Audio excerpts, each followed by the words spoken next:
Hoss Fletcher. Hoss Daddy.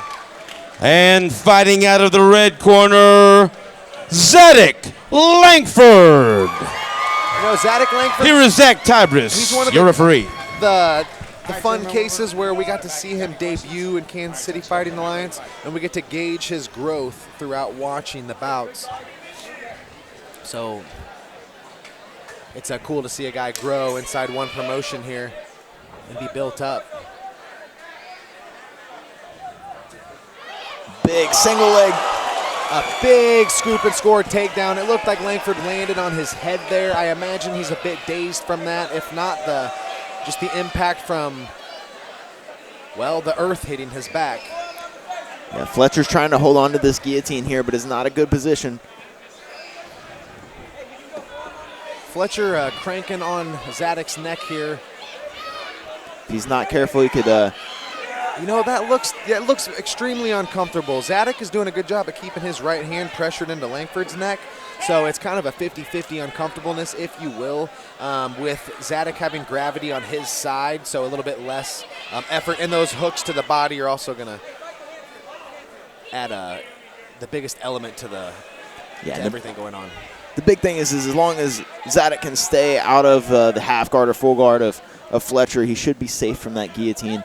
It's uncomfortable, but should be safe from any kind of choke. Yeah, Zadac is actually doing such a good job from relieving the pressure of that guillotine. He's going to a north-south position almost. Let's call it northeast.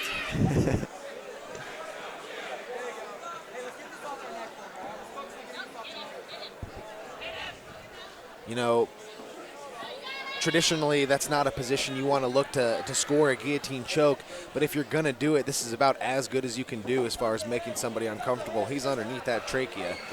Yeah, and it might be helping him avoid some big strikes here. Yeah. Just at least keeping the head pinned down so that Zadac can't pop up and land those huge strikes. But now Zadac moves into mount position. Yeah, Zadac Lankford doing a good job of just kind of riding Fletcher, wearing him out. Not rushing the full mount, but taking it when it's easy. And, you know, I think the skilled grapplers call it cooking the position, if you will. Now Zadac's looking to take the back. He doesn't have the hooks in yet. Looks like he secured one. Fletcher fighting hands here, but eating some big strikes by Zadac.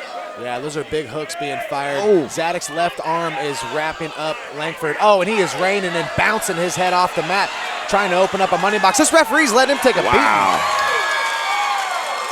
Several unanswered strikes there. Yeah, finally the ref stepped in. You know, yeah, that was a little unfortunate because Fletcher kind of showed with his body language that he was done fighting back and wasn't really in the fight, but the referee felt that it was necessary to let him eat 8 more punches. It is what it is. Take a look at the replay, and Zadac's really landed those big right hands, and eventually it was just too much for Fletcher to handle. And I can't count the total number of strikes there with the ref being in the way, but finally he stepped in. That was... Yeah, Zadac did a really good job with his left arm controlling the head of Fletcher and kind of propping it in a position to where he could flatten out Fletcher and land some powerful hooks. And all it took was about 4 to really take his will from the fight, and then the other 8 punches was just, you know, icing on the cake.